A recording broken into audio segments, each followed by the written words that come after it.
Welcome to Business Innovators Radio, featuring industry influencers and trendsetters sharing proven strategies to help you build a better life right now.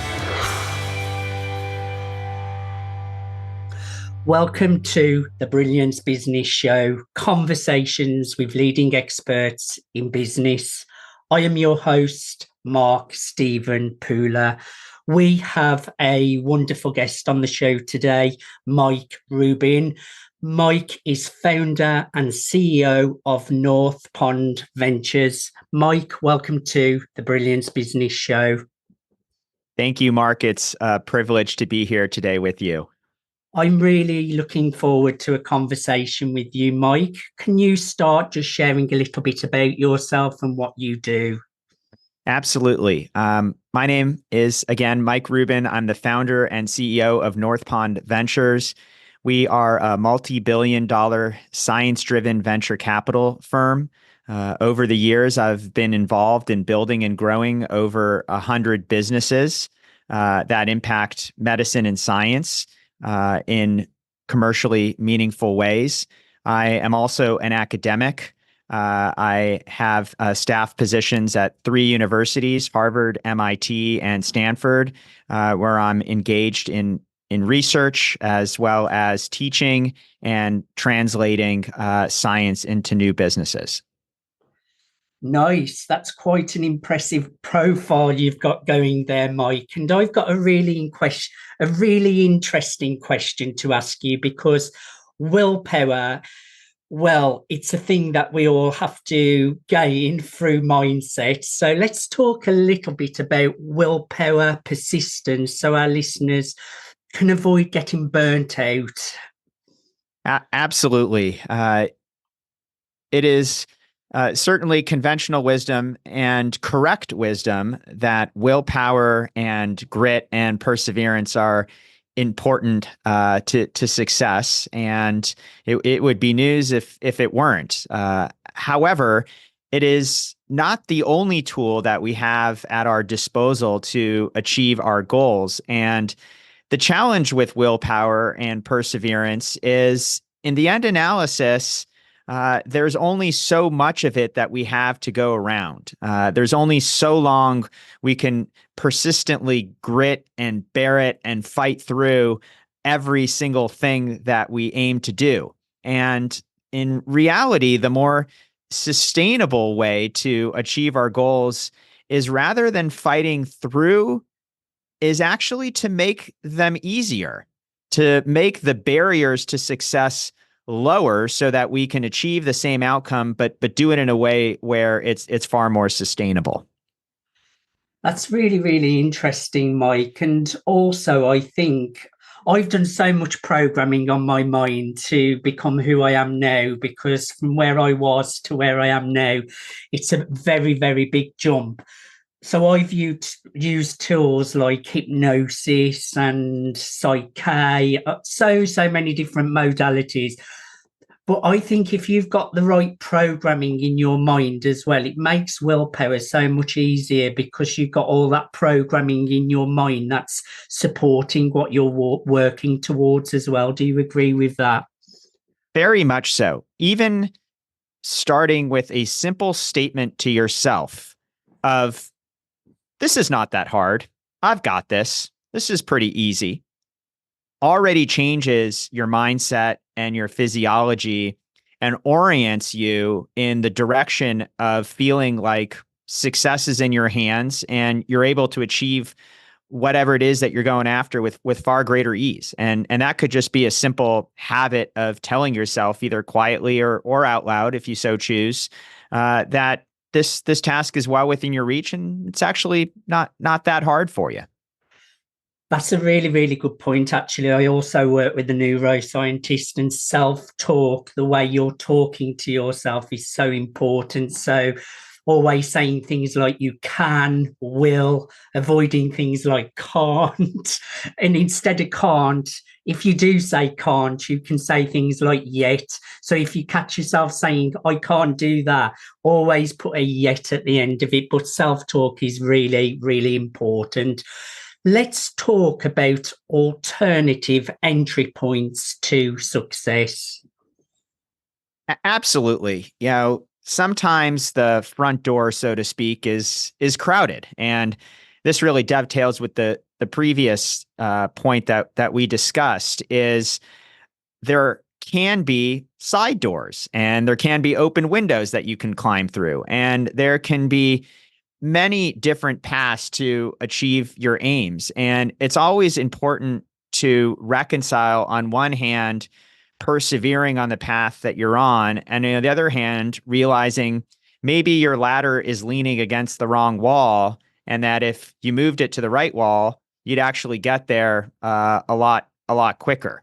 Um, and that's a really important principle in life to learn. Is so many times people told me something is impossible, or if I want to achieve a certain outcome, I have to do it a certain way. And invariably, I've realized that there are actually alternate ways to do things that may be better suited for me and my skill set, or just might be easier than other people would have thought. And that's really helped me achieve a lot of things in my life, certainly more so than I ever would have imagined if I didn't take the time to figure out what would be the most expeditious way to go about things. The word impossible actually says I'm possible. So that's a good one for our listeners as well. Now, I know you have 3 P's of success. Can you share those with us, please? Absolutely. When I started my venture capital business, I borrowed $10,000 from my mom and dad, and that's how I got going. And I was competing against firms that were much larger than mine, had longstanding track records, and I had to compete for opportunities to work with the best entrepreneurs. And prospective clients would always ask me, well, why would we back you? We have a universe of much bigger firms, much more established, have much more scale and infrastructure. How do you win? How do you compete in that kind of environment? And my answer to them was fairly simple. Number one was I show up. And while that may seem like a simple principle, the reality is most people in life don't show up. They don't show up for themselves. They don't show up for their families. They don't show up for their peers. They don't show up to compete for a given account. So just the fact that I show up in a prospective client's office, as an example, already puts me ahead of all the other people who have come up with reasons not to show up. But showing up is important. It's necessary, but it's not sufficient. And my paradigm for going from that first $10,000 to now billions of dollars hasn't really changed. And it's predicated on that platform that you alluded to, which are the 3 Ps. Is when you show up, number one, you show up prepared. So if you're meeting with an entrepreneur, you're meeting with a client, rather than come to that meeting not knowing anything about who you're talking to, make sure that you show the appropriate level of respect for them by preparing for that meeting. Most people, believe it or not, either don't prepare or underprepare, and that makes a big difference when you're talking to someone. The second P is to be passionate. I work in the world of entrepreneurship, and entrepreneurs are often people who give up stable careers in order to found new businesses. And I'm a prospective backer of these businesses, and they want to see someone who is as passionate about what they're doing as they are. And being with someone who's truly passionate is a huge competitive advantage. And the third thing is personable. At the end of the day, while qualifications are important, most people actually make decisions based on liking people. Are you personable? Are you nice? Are you gracious? Are you kind? These are the kinds of basic things that when you do over and over again, turns out it actually gives you a bigger competitive advantage than what you might think, even though they sound simple. Most people don't implement them well. And that paradigm has really served me well in my entrepreneurial pursuits. Yes, it reminds me of that saying that people do business with who they know, like, and trust as well. Learning how to fail. Why is it important we need to learn how to fail? Failure is an inevitability. It's not a possibility. You will fail, sometimes publicly, and sometimes even humiliatingly.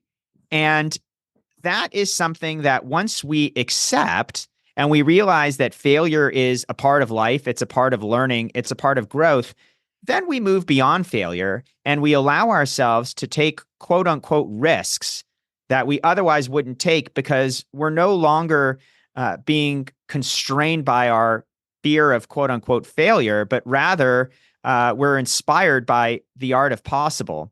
And, that to me really dovetails with a topic that's sort of a cousin of failure, which is risk. Oftentimes people don't take certain risks in life because they're concerned about failure. And to me, risk isn't the possibility of failure, because we just established failure at times is going to be inevitable, not every time, but sometimes it will be. But to me, risk is, what if I could succeed? What if I could achieve my goals, my dreams, my aspirations, and I don't give myself the opportunity to do that? That is risk. And so, to me, the ultimate risk in life is knowing what you want and not going for it. And so I think just having that change in orientation on how we define risk and embracing failure as an inevitability gives us permission to go after the things that we truly care about.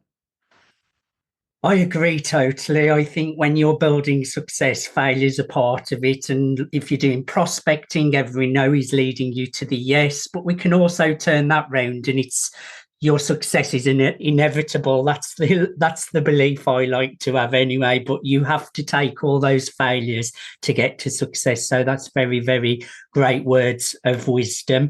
Let's talk about the first steps towards a grand and sustainable journey. Yeah. I'm fond of saying you can't win a game that you don't play. And so it's important to put yourself in the game and to take a first step.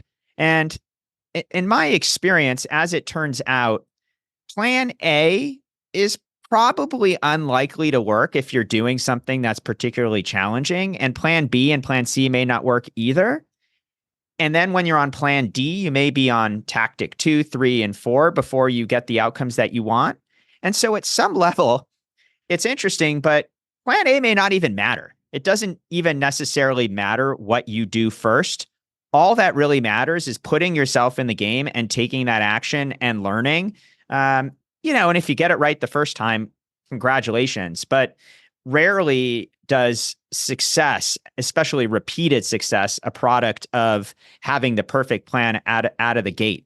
And so it's really those people who take action, are able to learn and iterate and expect that they're going to have to traverse across multiple plans and multiple tactics till they get what works. Those are the people who ultimately find success.